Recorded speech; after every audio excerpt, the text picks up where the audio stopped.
A Rádio ONU em Nova York tem o grande prazer e a grande alegria de receber aqui em seus estúdios o ministro dos Negócios Estrangeiros de Portugal, Augusto Santos Silva, dando essa entrevista nesse dia histórico, não é, ministro? Logo depois da cerimônia de nomeação do ex-primeiro-ministro de Portugal, ex-alto comissário da ONU para Refugiados, António Guterres, como primeiro secretário-geral de língua portuguesa nas Nações É Unidas. verdade, é um dia histórico. Em primeiro lugar, é um dia histórico para as Nações Unidas, visto que este foi o primeiro processo de seleção que implicou uma componente pública decisiva.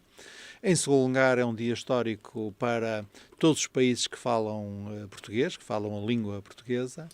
E em terceiro lugar, também me parece que é um dia histórico porque nunca como agora foi tão clara que havia uma candidatura que era uma candidatura global, que era não apenas a candidatura de um país, não apenas a candidatura de um continente, mas uma candidatura que se propunha falar em nome da África, em nome da Ásia, em nome das Américas e em nome da Europa, isto é, em nome de todos os que constituem a comunidade das Nações Unidas.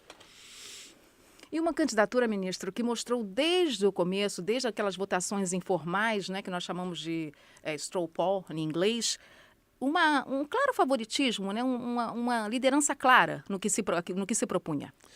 Sim, nós sabíamos que dispunhamos de um candidato muito forte, que o engenheiro António Guterres é não só uma pessoa com uma enorme experiência na política nacional e na política internacional. Ele foi Primeiro-Ministro de Portugal, foi Presidente em exercício da União Europeia em 2000, à altura em que a União Europeia constituiu a chamada Agenda de Lisboa, portanto, o seu programa de desenvolvimento económico e tecnológico para os anos subsequentes, como também, ao longo de 10 anos, foi o Alto Comissário para os Refugiados, onde provou muito bem, quer do ponto de vista da agenda política propriamente dita, quer do ponto de vista de outra componente que é muito importante também para as Nações Unidas, que é da organização, de forma a que os delivers, os produtos, sejam dirigidos para as populações, para os povos e não para dentro da estrutura. A partir do momento em que a carta do Presidente do Conselho de Segurança e do Presidente da Assembleia Geral convidava os países a apresentar candidaturas que tivessem em conta a rotação geográfica, que tivessem em conta a necessidade de serem apresentadas candidaturas quer de homens, quer de mulheres, e tivessem em conta as qualidades dos candidatos que apresentavam, para nós tornou-se claro que nós devíamos apresentar a candidatura de António Guterres. E a partir da primeira audição pública, da apresentação da visão do António Guterres para as Nações Unidas e do primeiro diálogo com os membros da Assembleia Geral, tornou-se claro que essa candidatura fazia a diferença. E, portanto, competiu-nos a nós, a nossa diplomacia portuguesa, aproveitar os trunfos da candidatura do António Guterres. E nós fizemos isso construindo uma campanha que atuou apenas pela positiva, só valorizando o nosso candidato e reconhecendo as qualidades de todas as outras candidaturas, e uma candidatura que mostrasse que podia aproveitar-se as inovações no processo de seleção para escolher um candidato que fosse independente, que fosse capaz e que pudesse falar em nome de todos. Agora, quando o senhor fala nós, o senhor está se referindo, obviamente, a Portugal, porque é o país que apresenta a candidatura, no caso, né, de quem Sim. vai postular o cargo de secretário-geral.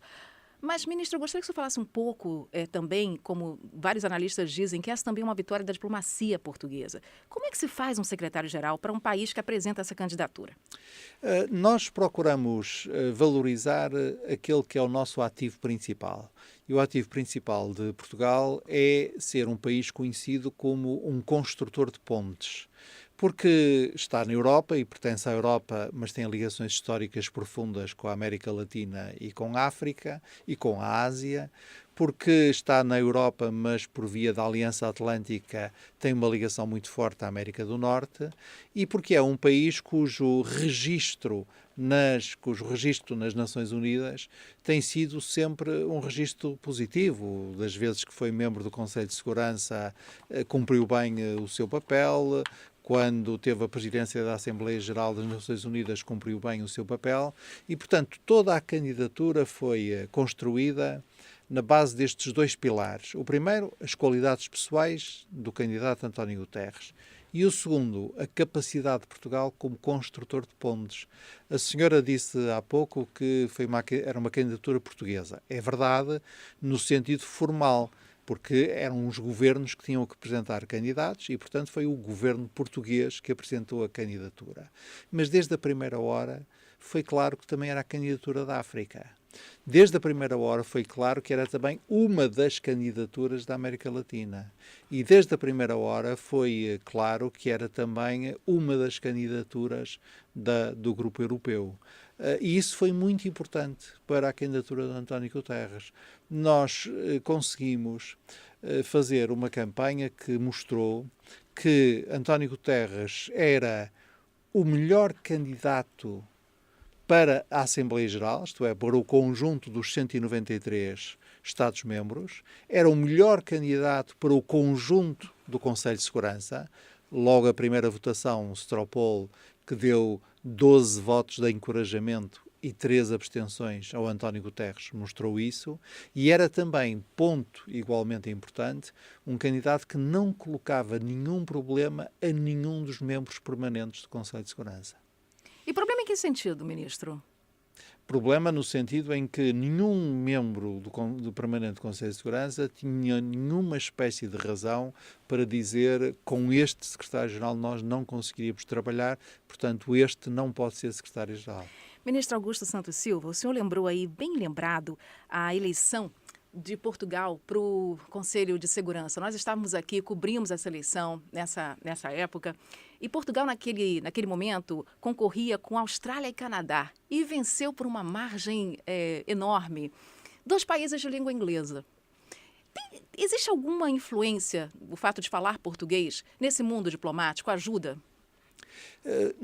Devo dizer que para a nossa diplomacia ajuda muito nós habitualmente falarmos à vontade 4 línguas: o português, o espanhol, o francês e o inglês. Ajuda muito que o português valha neste momento 260 milhões de pessoas e seja uma das línguas que mais está a crescer, de tal modo que as projeções das Nações Unidas são para que até ao fim do século o português passe a ser falado por quase 500 milhões de pessoas.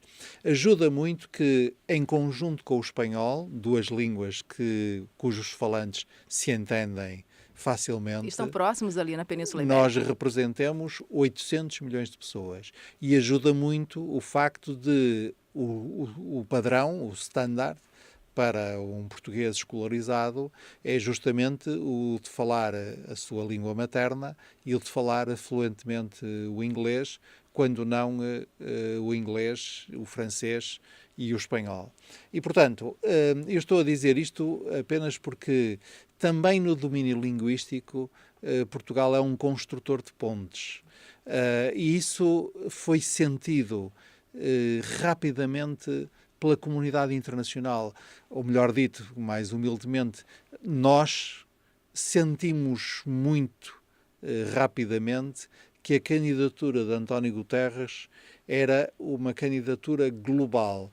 Lembro muitas vezes de o nosso embaixador aqui, o embaixador Mendonça Moura, que foi absolutamente essencial nesta candidatura. Foi o nosso homem de terreno e tem uma experiência enorme e uma sabedoria impressionante. O nosso embaixador Mendonça Moura, lembro-me das vezes que ele me disse atenção que António Guterres não é uma candidatura portuguesa. É a candidatura apresentada por Portugal, mas é uma candidatura que exprime muito mais do que Portugal. E é um homem de valores universais também. Nós que conhecemos António Guterres, a sua caminhada sempre foi marcada pela coerência, pela humildade, pelo trabalho duro também. O que Portugal espera desse novo secretário-geral? Nós temos a certeza absoluta de que ele vai ser, como secretário-geral das Nações Unidas, aquilo que hoje é uma pessoa independente, com liderança, apostado na reforma das Nações Unidas, de modo a que o resultado do trabalho das Nações Unidas se veja no campo, na rua, nos países, e menos na sua estrutura interna, e alguém muito habituado a estabelecer compromissos, para além de ser um conhecedor profundo dos dossiês, dos problemas do mundo. E temos ainda a pretensão que os linguistas nos sustentam, temos ainda a pretensão de pensar que, sendo a língua que falamos uma das formas mais estruturais para categorizar o mundo, isto é, para interpretar o mundo e exprimir o nosso pensamento, o facto de o próximo secretário-geral das Nações Unidas usar a língua portuguesa vai ajudar nessa sua tarefa de construir pontes. Sabe que um grande escritor português, Virgílio Ferreira, quando uma vez teve que produzir um discurso para agradecer um prémio internacional, disse: da língua se faz o mundo, da minha língua vê-se o mar. E é esta ideia de capacidade de olhar para o conjunto das coisas, para esse mar, que é a maior parte da superfície terrestre, que julgo deve estar na nossa mente quando nós pensamos nesta coisa simples, mas maravilhosa. Hoje, vários discursos disseram expressões em português. E a língua portuguesa também ajuda a compreender o mundo melhor. Ministro, muito obrigada por falar com a Rádio One. Uma grande alegria falar com o senhor. Parabéns por esse dia tão importante. Como o senhor disse, não só para Portugal, para todos nós e também para a língua portuguesa. Hoje ouvimos ali no hall da Assembleia Geral, parabéns, ouvimos muito obrigado. Bom dia. Bom dia, exatamente. Então, estamos caminhando nesse sentido. Vamos ouvir cada vez mais olá, oi. Pois é, vamos chegando lá. Muito obrigada, então, e uma boa viagem para o senhor. Muito obrigado. Obrigada.